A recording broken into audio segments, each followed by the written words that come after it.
Agama adalah alat yang paling mudah untuk digunakan dalam perpolitikan. Oke. Ya, paling mudah. Ya. Artinya politik bisa menggunakan apa saja gitu loh ya. Iya. Tapi paling mudah itu kalau menggunakan agama. Mungkin termasuk pembodohan, Pak ya. Loh, semua yang untuk memakai orang untuk tujuan kelompok tertentu ya pembodohan. Kalau tujuan untuk membangun kejayaan bangsa ya bukan pembodohan. Karena kita juga misal nih saya, Pak, dari kecil kan sudah dijejali atau disugesti bahwasanya nanti di akhir zaman itu umat yang tidak bisa dikalahkan adalah kaum Israel. Berarti kan seolah-olah saya itu berpikir akhirnya, ngapain saya belajar tinggi-tinggi, ngapain saya gini saya gitu. Nyatanya juga yang menang itu kok. Itu mungkin bagian dari teori mereka juga. Iya, berbosing. Ya seperti tadi Subakir, Syekh Subakir, ya kan. Itu untuk membersihkan Numbal Jawa, untuk membersihkan jin-jin yang pada waktu itu masih mengisi Pulau Jawa. Oke.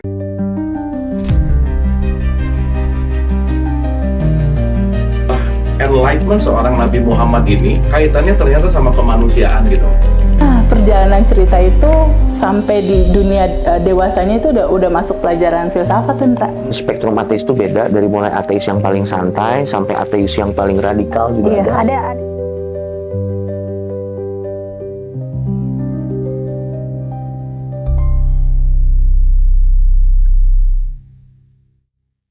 Pak Kozin, di masa saat ini itu banyak orang memahami terkait Tuhan. Nah, apa beda antara tahu Tuhan dan merasakan Tuhan, dan kenapa mayoritas umat berhenti di fase tahu aja, Pak? Itu kira-kira seperti apa, Pak? Jadi tahu Tuhan, merasakan Tuhan. Terus apa lagi? Nah, mayoritas umat itu sekarang kan berhenti di fase Tuhan. Nah, kira-kira di fase Tuhan gitu. Fase tahu, sorry. Fase tahu Tuhan. Oke. Jadi begini Mas, jadi seperti yang saya sampaikan ya, pada mulanya manusia itu tidak pernah berurusan dengan Tuhan pada mulanya ya. Jadi makanya nanti kalau berurusan itu, kalau di dalam wilayah Timur Tengah diawali dengan Nabi Ibrahim. Ya. Tapi di luar Nabi Ibrahim itu yang ada adalah dharma. Bagaimana bisa berbuat, ya, bisa melakukan kebaikan dalam kehidupan baik sebagai pribadi maupun sosial, dan dalam hubungan antara yang pegang negara dengan sebagai rakyat. Jadi pada mulanya, jadi nggak ada urusannya itu Tuhan, ya. Karena Tuhan itu adalah bahasa Jawa yang juga diserap ke dalam bahasa Indonesia. Artinya hanya master, ya, arti aslinya itu. Jadi Tuhan artinya bukan pencipta segala sesuatu, ya, tapi master. Makanya di dalam Al-Quran, di surat yang awal seperti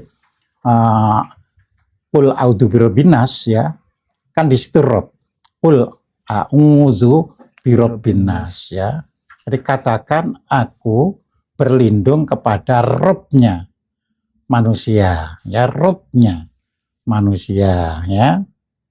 Terus Malikin Nas, ya, yaitu yang menjadi raja manusia, ya.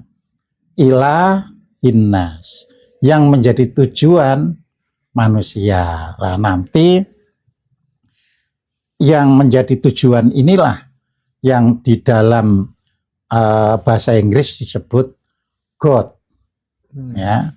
Jadi God itu terjemahan dari yang menjadi tujuan, ya. Sedangkan kalau Malikinas kan king of mans, ya. Nah, sedangkan kalau Robbinas itu ada Lord, ya, of man, ya. Lord of man. Ya, Lord, ya. Nah, jadi sebenarnya Tuhan, ya, kalau di bahasa Inggris kan akhirnya menjadi Lord, bukan God, gitu loh. Nah, penulis Islam sering membuat bingung, makanya ada buku ya, There is no God but God, ya. There is no God. But God, ya itu karena itu tadi, karena membahasa Inggriskan God itu menjadi susah, maka there is no God itu G-nya G kecil, but God. Buku itu dalam bahasa Inggris mungkin juga sudah diterjemahkan ke dalam bahasa Indonesia, ya. Nah, begitu itu sudah menjadi wacana dalam kehidupan manusia, maka istilah Tuhan itu menjadi konsep. Ya, karena tidak ada seorang pun, ya kan, yang melihat Tuhan, tak ada seorang pun yang bisa mengindra Tuhan. Mengindra itu ya bisa mendengarkan, bisa menyentuh, ya kan, ya. Dan tidak ada seorang pun ya yang istilahnya cerita ngobrol-ngobrol dengan Tuhan. Itu Ya kan, untuk jadi semua agama dan golongan manapun ya Pak? iya, golongan manapun, ya kan. Jadi akhirnya di situ menjadi konsep, ya. Loh, berarti konsep itu bukan kebenaran? Ya memang bukan, tapi kebenaran itu didekati dengan konsep, kan gitu kan? Ya, jadi didekati dengan konsep, ya. Semua ini kan pendekatannya kan melalui konsep, ya kan, terus dipraktekkan, nanti punya hasil, lalu hasil itu dirumuskan dalam bentuk teori. Ya. Jadi seperti itu. Jadi disinilah kita ini harus bisa memahami. Jadi Tuhan karena itu sebagai konsep, ya untuk negara-negara maju terutama itu di dalam penelitian ya menjadi semakin sedikit jumlahnya, persentasenya itu semakin kecil orang yang bertuhan itu, ya, yang teis itu menjadi semakin kecil. Karena ya. sudah mengerti konsep. Karena tadi, itu ya. konsep. Nah, bagaimana sebagian besar? Sebagian besar terbelah menjadi dua, ya, yang memandang there is no God, artinya ateis, ya kan. Nah, yang kedua, ya, itu agnostik, jadi tidak ada urusan Tuhan itu disebut ada atau tidak ada, yaitu agnostik. Nah, jadi seperti itu. Nah, jadi bahkan ada negara yang padahal itu bukan negara komunis, ya, kayak negara-negara di Eropa itu sudah mulai banyak, sampai 80% orang itu sudah tidak beragama dan bertuhan lagi, ya. Itu di Eropa, Pak, ya? Di Eropa. Nah, ya, pertanyaan saya, ketika itu kemudian diterapkan di negara kita atau di Nusantara, kira-kira seperti apa itu, Pak? Apakah kita dianggap kafir karena mengikuti konsep tersebut? Konsep itu berkaitan dengan sejarah manusia, Mas. Story, ya? Iya, ya, history of human being, ya. Jadi itu sejarah manusia. Ya. Sama dengan kita mula-mula nggak ada urusannya dengan Tuhan, terus muncul urusannya dengan Tuhan. Ada Tuhan, ya kan? Jadi seperti itu, ya. Maka kalau kita misalnya ya membaca Serat Centini. Serat Centini itu baru ditulis pada abad 19. Tapi sebutan untuk Tuhan itu sedikit sekali. Ya. Padahal itu 5.000 halaman. Tapi sebutan untuk Allah, untuk Tuhan itu sedikit sekali. Ya, sebutan yang banyak itu apa? Yang Maha Tahu, yang Maha Kuasa, yang Maha Agung, ya, yang menciptakan alam, Sang Hyang mungkin. Ya, jadi disebut hanya seperti itu. Ya. Nah, yang ditekankan itu terus ajaran. Jadi bagaimana sih manusia itu setelah bertuhan? Nah, ajarannya seperti apa? Tatanan, ya kan? Gitu, Pak. Ya? Iya. Jadi misalnya Islam, ya kan, jelas dari awal konsepnya itu tadi ada 3 tadi. Ada Rabbin Nas, Rabbun Nas, Malikun Nas sama Ilahun Nas. Ini konsepnya, ya kan? Nah, jadi di dalam tatarannya, tapi kan Nabi sendiri tidak langsung lari ke Ilahin Nas. Ya. Misalnya di dalam Al-Qur'an dimulai dari Iqra, ya. Jadi Iqra, ya, jadi disuruh membaca, ya.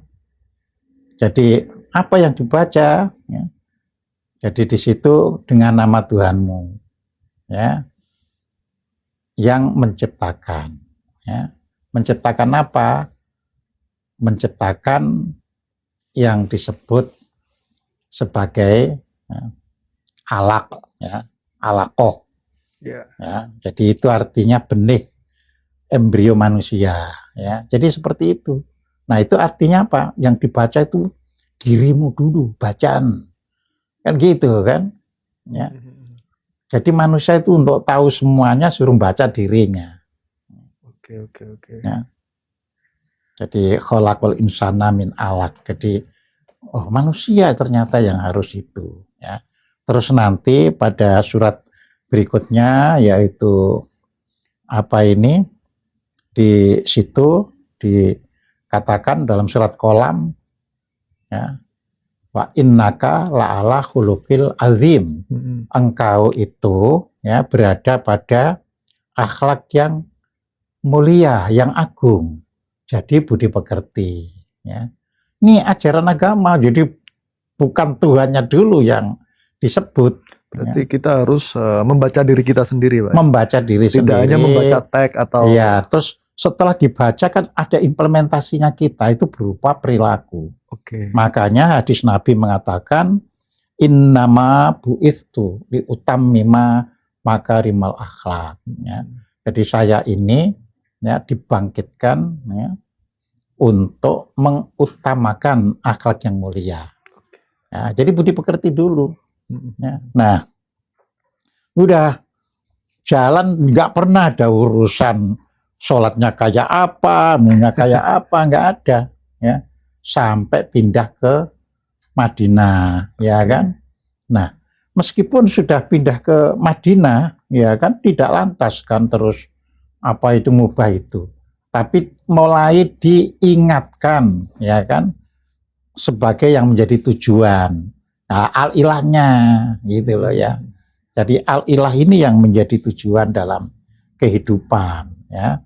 Nah, makanya mulai disitulah Allah pelan-pelan diperkenalkan, ya. Jadi bukan itu langsung siapa, ya, yang disebut Tuhan itu bukan, tapi diperkenalkan Allah itu yang menciptakan fatiris samawati wal ardo, ya. Jadi yang menciptakan langit dan bumi. Jadi semacam itu, ya. Sambil membackup, melindungi komunitas yang sudah mulai terbentuk. Makanya ketika di Madinah dibuatlah, ya, piagam Madinah, ya. Dan dalam piagam itu pun pluralitas itu dipegang teguh, ya. Jadi bukan untuk orang Islam, ya, tapi untuk semua penduduk Madinah, ya. Jadi itu kalau sampai Madinah itu diserang, ya kan, dalam piagam Madinah itu, maka orang-orang yang menjadi pengikut Nabi Muhammad, ya, itu pun belum disebut Islam. Orang-orang yang menjadi pengikut Nabi Muhammad, gitu kan, akan melindungi Madinah, ya. Nah, sebaliknya, karena ini kan Madinah itu tempat hijrah, maka tidak ada kewajiban orang asli Madinah untuk mengikuti, artinya membela Islam, tidak ada kewajiban, gitu loh. Yang agama-agama lain tadi, yang Islam ya otomatis kan itu, tapi untuk orang Madinah yang agama lain itu tidak ada kewajiban untuk membackup ini. Tapi sebaliknya kalau Madinah diserang, maka seluruh pengikut Nabi Muhammad harus melindungi Madinah. Berarti termasuk orang orangnya, ya. Nah, ini berarti berdasarkan perilaku betul-betul, ya, yang bersumber pada nilai ketuhanan, ya. Nah, jadi kalau umat Islam itu hanya dibawa hanya supaya Tuhanmu, Tuhan Allah gitu, lah itu senang itu para penjajah itu, ya, karena di sini akan dijadikan brainwashing, ya. Ketika sudah di brainwashing, maka subconsciousnya hanya berisi keyakinan Allah tanpa perjuangan, ya. Yang penting pokoknya berserah 100% kepada Allah. Mati pun ya karena Allah, ya hanya akhirnya seperti itu. Berarti itu sebenarnya sebuah teori untuk pencucian otak mungkin seperti itu, Pak. Oh iya, memang dalam perjalanan itu. Maka seperti waktu yang lalu sudah saya sampaikan, agama adalah alat yang paling mudah untuk digunakan dalam perpolitikan. Oke. Ya, paling mudah. Artinya politik bisa menggunakan apa saja gitu loh ya. Iya. Tapi paling mudah itu kalau menggunakan agama. Mungkin termasuk pembodohan, Pak ya. Loh, semua yang untuk memakai orang untuk tujuan kelompok tertentu ya pembodohan. Kalau tujuan untuk membangun kejayaan bangsa ya bukan pembodohan. Karena kita juga misal nih saya, Pak, dari kecil kan sudah dijejali atau disugesti bahwasanya nanti di akhir zaman itu umat yang tidak bisa dikalahkan adalah kaum Israel. Berarti kan seolah-olah saya itu berpikir akhirnya, ngapain saya belajar tinggi-tinggi, ngapain saya gini saya gitu. Nyatanya juga yang menang itu kok. Itu mungkin bagian dari teori mereka juga. Iya, brainwashing. Ya seperti tadi Seks Subakir, ya kan. Itu untuk membersihkan Numbal Jawa, untuk membersihkan jin-jin yang pada waktu itu masih mengisi Pulau Jawa. Oke. Ya, padahal Mojopahit itu sudah bisa membuat kapal jung yang besar. Benar banget. Sudah bisa membuat cetbang atau meriam. Ya. Nah, semua itu kan dihilangkan dengan modal-modal seperti itu. Ya, dan proses itu berjalan sampai hari ini. Iya. Ya. Buktinya apa? Buktinya adalah menurunnya kualitas pendidikan di Indonesia, ya. Jadi beberapa minggu yang lalu itu ada laporan dari University of Harvard, ya, tentang pendidikan, bahwa Indonesia saat ini 2026 ini dibandingkan pendidikannya dengan negara yang maju yang diukur sejak Indonesia merdeka, yaitu 80 tahun yang lalu, maka negara Indonesia ini kualitas pendidikannya sudah tertinggal 128 tahun. Jadi merdeka 80 tahun tapi tertinggalnya 128 tahun, ya. Itu bisa kita lihat dari sudut kondisi itu. Nah, mereka juga memberikan alasan. Alasannya apa? Ya, alasannya adalah kurikulum yang berganti-ganti, ya kan? Itu yang pertama, ya. Yang kedua, pergantian kurikulum yang satu dengan yang lain itu tidak ada arahnya. Kemana sebenarnya kurikulum ini dibuat itu untuk apa? Ya. Oke. Berarti tidak terkonsep gitu, Pak ya? Iya. Yang ketiga, ya kan, kurikulum yang dibuat itu tidak dilengkapi dengan sarana untuk mewujudkan kurikulum itu. Ya, misalkan kan ada anak SMK biologi misalnya, jadi sekolah menengah kejuruan biologi, maka mikroskop itu harus bisa dipegang oleh satu siswa. Ya, setiap satu siswa maksudnya harus bisa megang mikroskop. Ya, jadi kan nggak bisa, misalnya mikroskop satu tapi orang 10 misalnya. Nah, seperti itu SMK misalnya bidang teknik mesin. Kan nggak cukup hanya mesin satu terus disuruh ya ayo sini ngumpul sini lihat ini Pak Guru mau anu, kan nggak bisa. Harus mungkin cukup 5 orang satu mesin. Nah, jadi seperti itu. Oke. Ya. Nah, jadi Makanya sekarang ini tertinggal 128 tahun. Nah, yang keempat, ini tadi yang sarana. Iya. Yang keempat, ya, dari hasil penelitian terhadap universitas-universitas yang dulunya itu adalah universitas untuk mendidik guru, nah itu IKIP, ya. Hanya 11% yang berminat menjadi guru. Apa alasannya Pak kira-kira? Ya, tidak disebutkan alasannya, tapi kan kita sendiri yang tahu kan, kenapa orang Indonesia hanya 11% yang mau jadi guru, ya. Ya, kita jelas tahu kan secara gaji. Benar-benar. Ya kan, tugasnya berat, gajinya ringan, gitu kan ya. Ini kan ada usulan nih, katanya gaji guru mau dinaikkan sampai kalau nggak salah 15 jutaan lah. Kita tidak waktunya untuk ada hubungannya. Jadi zaman itu sekarang ini tidak boleh selalu berasumsi. Asumsi diperlukan, tapi zaman tidak boleh berasumsi terus. Harus konkret ya. Kalau iya dong, asumsi itu hanya diperlukan untuk menghitung aja. Oh gitu. Ya kan, misalnya berapa sih gaji guru yang layak? Nah, manusia boleh ngitung berdasarkan asumsi. Setelah itu Eksekusinya nggak ada. eksekusi kan gitu. Tapi Kan? nyatanya nggak ada kan Pak ya? Nah, ya nyatanya nggak ada gitu kan. Ya, gampang kok ngitungnya itu.